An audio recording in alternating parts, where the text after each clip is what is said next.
Ei, me fala uma coisa, você sabe para que você nasceu? Afinal de contas, qual a importância de eu descobrir a minha vocação? Eu nasço ou não nasço determinado para alguma coisa? Qual a importância de descobrir para que eu nasci? Essas e outras questões serão respondidas nesta videoaula, então não percam!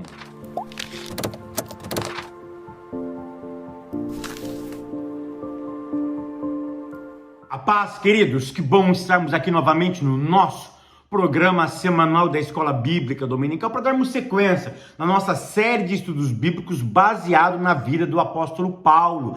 Para quem não me conhece, eu sou o pastor Fábio Segantin. Se você é novo por aqui, não perca essa oportunidade, porque aqui do lado tem o botãozinho vermelho. Se você não foi um inscrito, clica aqui e se inscreva. Por quê? Porque toda semana tem vídeo novo. E se você for um inscrito, o YouTube vai lhe avisar quando eu postar um vídeo novo aqui. Maravilha? Não esqueça também, tá? De curtir essa aula, de deixar o seu comentário e de compartilhar, porque isso é muito importante para mim. Maravilha? Lição de número 4, que tem como título Paulo, a vocação para ser apóstolo. A leitura bíblica em classe se encontra no livro de Atos dos Apóstolos, capítulo 9, do verso 15 ao verso 22, e Gálatas, capítulo 1, do verso 11 ao verso de número 18. Hoje nós vamos falar um pouquinho sobre a vocação de Paulo. Como que Paulo descobriu a sua vocação?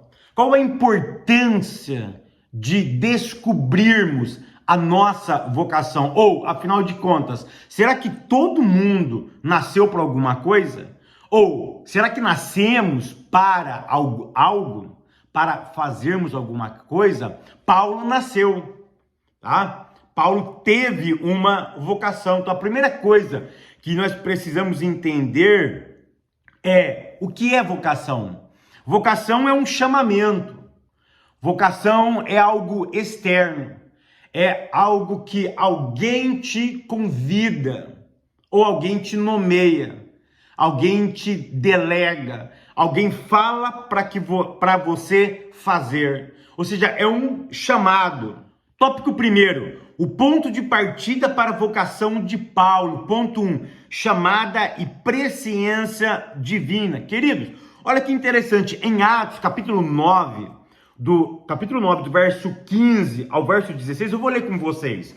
Diz assim o texto: Disse-lhe, porém, o Senhor: vai, porque este é para mim um vaso escolhido, para levar o meu nome diante dos gentios, dos reis e dos filhos de Israel. E eu lhe mostrarei quanto deve padecer pelo meu nome. Vai, verso 15. E disse-lhe quem? O Senhor. Olha o que Jesus disse. Vai, porque este é para mim um vaso escolhido. Presta atenção, Jesus escolheu Paulo. Para quê? Para que ele pregasse às pessoas, para os gentios, para os reis e para os filhos de Israel. Ou seja, ele recebeu um chamado, uma convocação para quê? Para ser pregador, para ser um evangelista, para ser um apóstolo, aquele que iria levar uma mensagem específica para as pessoas. Então presta atenção no que eu vou dizer. O chamado para Paulo não foi um chamado para a salvação. Paulo não foi escolhido. Presta atenção no que eu vou te dizer. Paulo não foi o queridinho para ser salvo. Paulo, sim, foi um escolhido específico para levar uma mensagem específica para o povo. Ou seja, Paulo ia ser diferenciado na sua vocação. Então a vocação dele era para ser um pregador, para ser um apóstolo. Paulo não teve uma vocação especial para a salvação. Então, preste atenção, existe uma chamada, existe vocação para algo específico e não para a salvação, ok? Por quê? Porque senão Deus tinha os seus prediletos. Então a vocação aqui é para um ministério, não para a salvação, ok? Vocação está atrelada a algo específico e não está atrelado à salvação, tá bom? Ponto 2. Outra coisa, por que Deus escolheu Paulo? Para algo específico, tá? Primeiro ele separa. Olha o que diz Gálatas, capítulo 1 e o verso de número 15. Tem algo muito interessante aqui, ó. Mas quando aprouve a Deus, que desde o ventre da minha mãe me separou, grifa essa palavra, separou, olha o verbo aí, ó, separar, e me chamou pela sua graça. Aqui nós temos dois verbos. Primeiro, separar. O que é separar? Colocar do lado.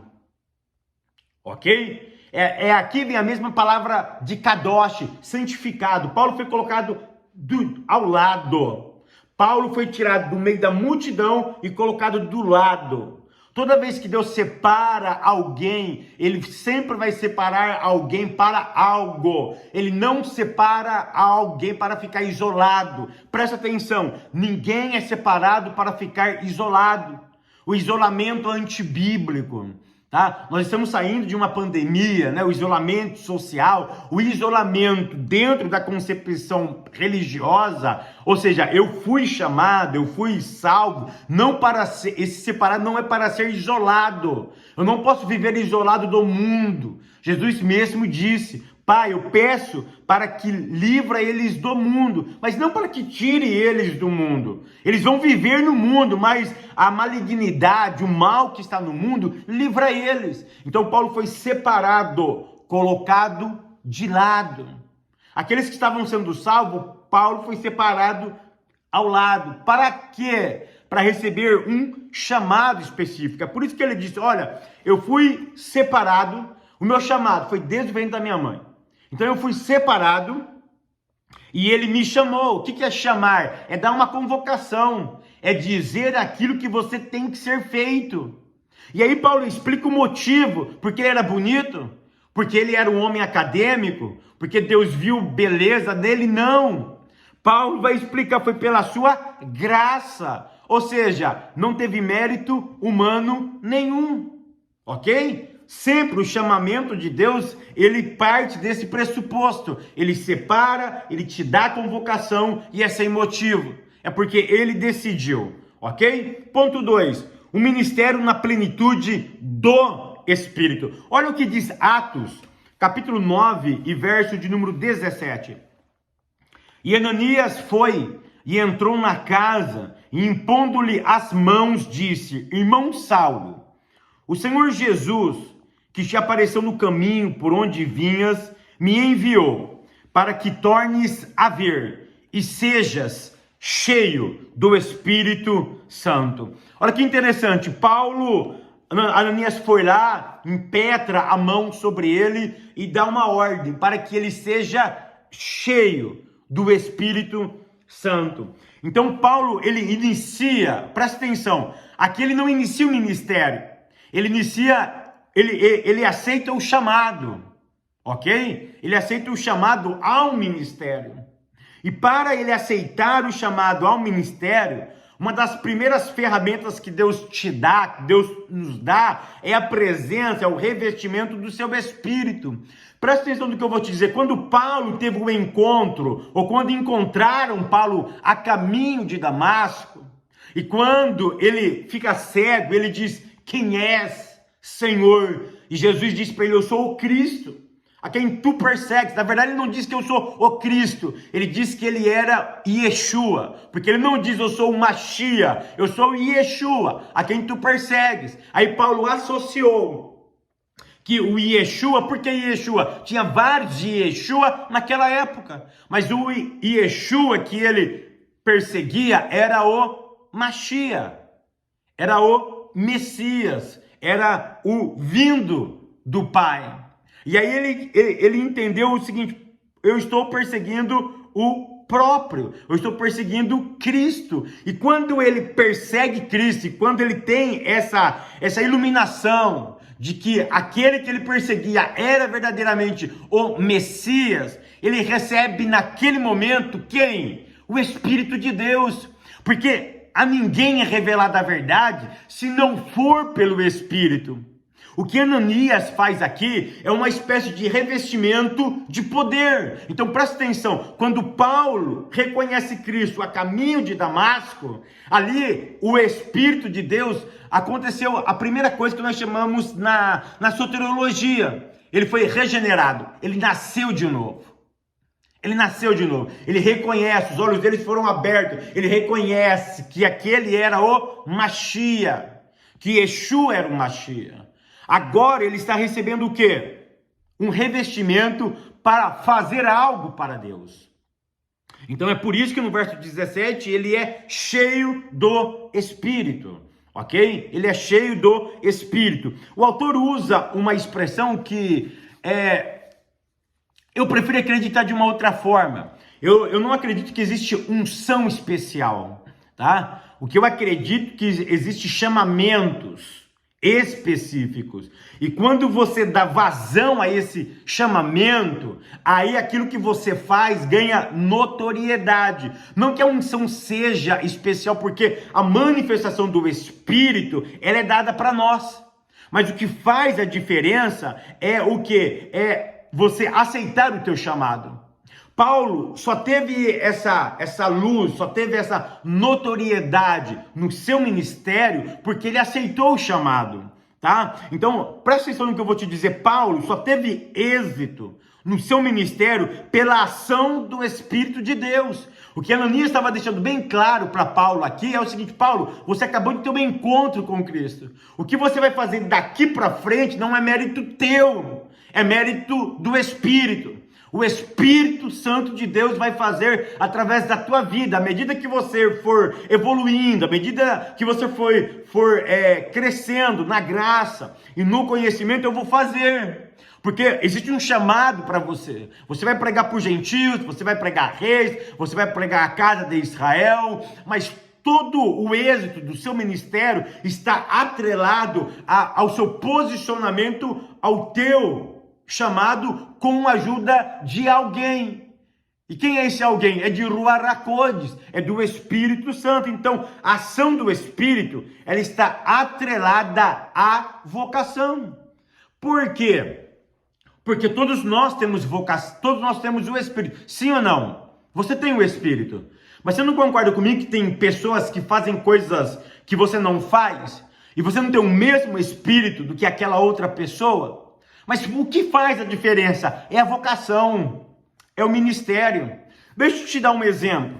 Tem pessoas que morrem de estudar. Tem pessoas que lê, faz seminário, ele faz curso de pedagogia, ele vai no céu, por exemplo, para dar aula. Mas tem outras, e ele não dá aquela aula que as pessoas ficam assim, nossa. Mas tem outros que não se esforça muito. Tem outros que não têm tanta dedicação quanto alguns têm. E quando aquele que não tem tanta dedicação, mas ele vai exercer o seu ministério, as pessoas ficam encantadas de ver ele fazer. Por quê? Porque isso está atrelado ao ministério, à vocação. Se essa pessoa que não se dedica tanto, ele já é diferenciado. Se ele se dedicasse ainda mais, o ministério dele ganhar uma projeção muito maior. Por isso que eu falo, tá? É essa a ideia. Enquanto mais você se dedica à sua vocação, mais o Espírito de Deus trabalha, tá? Aí eu tenho aquele conceito lá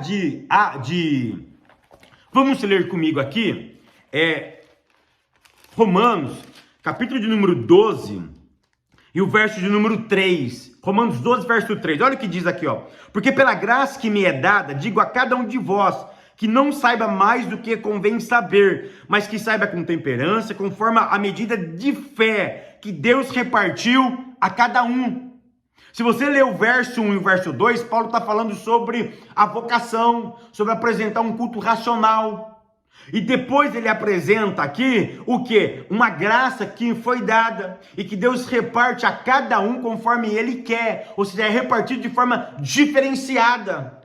Então, se eu receber uma vocação, e se eu vou me aprofundando mais e mais e mais, aquela vocação ela ganha notoriedade, ela ganha brilho. É isso que está dizendo aqui o texto 3. Deus mudou o nome de Saulo para Paulo? Nós já explicamos inúmeras vezes, vou explicar novamente. Deus não mudou o nome de Saulo para Paulo, tá bom? Tem várias explicações, uma delas é que Saulo é um nome judaico, tá? Porque Saulo é em português.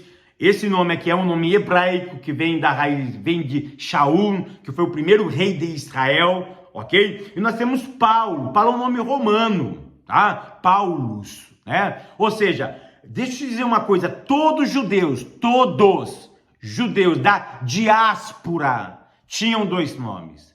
Todos judeus da diáspora tinham dois nomes. Ele tinha o nome judaico e o nome grego, um nome romano, o nome da diáspora. Ok? Então Deus não muda o nome de Paulo. Simplesmente ele usava esses dois nomes. Ele tinha, na verdade, dois nomes. Tópico segundo, uma vocação efetiva pelo Cristo ressurreto. Ponto 1.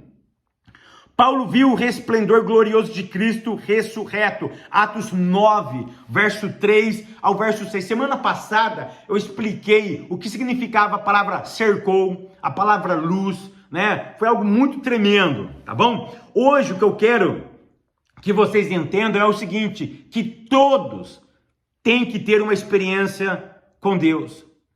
E como que eu sei que eu tive uma experiência com Deus? Primeira coisa, presta atenção, a experiência, o que eu vou falar está baseado em Atos capítulo 9, do verso 3 ao verso número 6, ok? Essa experiência de Paulo, ela veio da onde?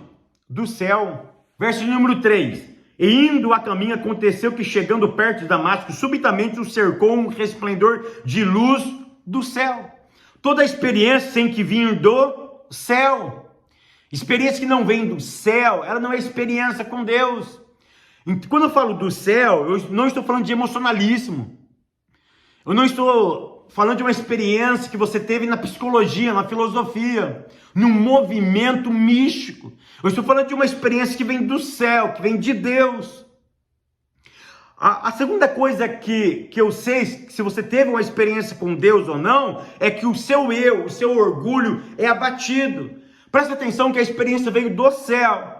E a Bíblia diz que Paulo caiu, e caindo em terra. A ideia aqui é, abate o orgulho. O eu foi abatido. Como que eu sei que alguém teve uma experiência com Deus? Terceiro, porque ele reconhece que Cristo é aquele que reina. Paulo reconheceu que Cristo era o Senhor, que Jesus era Deus, que Jesus estava ali no comando. Quem é, Senhor? Eu sou a quem você está me perseguindo. Agora, vamos mudar. Eu estou no comando. Eu vou mostrar para você que eu estou realmente no comando. Sou eu que guio, sou eu que gerencio a tua existência, Paulo. Como que eu sei que eu tive uma experiência? Porque toda experiência me leva para um propósito. Paulo teve essa experiência, mas essa experiência não foi para machucar Paulo. Primeiro foi para transformar ele. E Deus não transforma ninguém para esse alguém ser orgulhoso, para manter no orgulho. Você viu? Deus me transformou, para que isso seja um orgulho humano. Mas toda experiência humana é provocada primeiro em você, para que isso impacte outras pessoas. Toda experiência que acontece com você precisa impactar outras pessoas.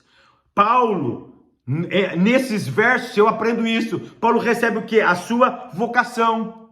E como que eu sei que eu tive uma experiência com Deus? Porque toda experiência precisa abençoar outras pessoas. Foi isso que aconteceu com Paulo. Paulo foi transformado, recebe o chamado, mas esse chamado não era somente para si, mas era para o outro. Toda experiência precisa passar pelo viés do outro, tem que ter o objetivo do outro. Passa por você, mas atinge o outro. Ponto 2. Uma vocação inevitável para o apóstolo entre os gentios. Querido, aqui, olha que interessante, Paulo recebe essa vocação. E essa vocação vem diretamente de quem? De Deus. Não foi os apóstolos que deram para ele lá em Jerusalém, foi o próprio Cristo. Mas deixa eu te dizer uma coisa, essa história de Paulo, tá? Esse momento específico de Paulo não te dá respaldo para sairmos por aí nos auto-intitulando.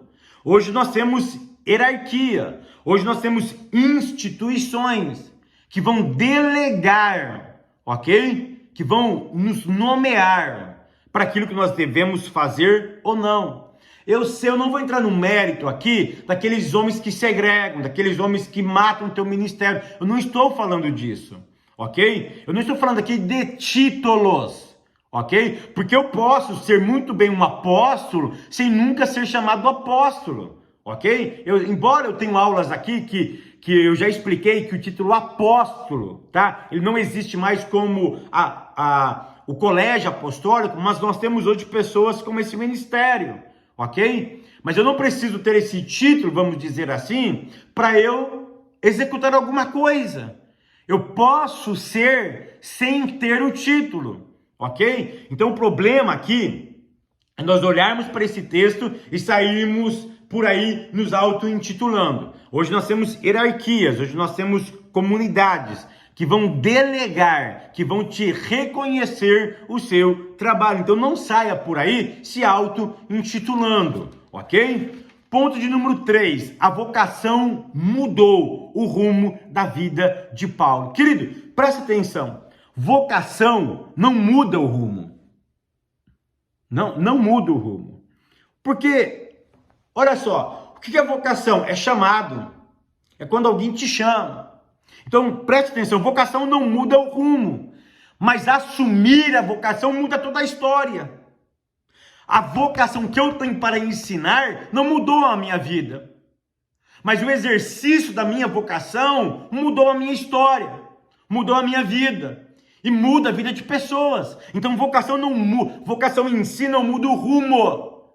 O que é que muda o rumo? Assumir o meu papel. Assumir esse meu chamado. Assumir essa minha vocação. Alguém me chamou. Então eu atendo a esse chamado. Então o que vai mudar a tua história, o que vai mudar o rumo dos teus alunos, o que vai mudar a tua perspectiva, não é alguém te chamar, é você atender esse chamado. Quando eu atendo o chamado de Deus, a minha vida ganha um novo rumo, ela ganha um norte específico. Então vocação não muda, tá? O rumo, mas assumir a sua vocação, eu posso ter certeza que vai dar brilho à tua existência. Tópico 3.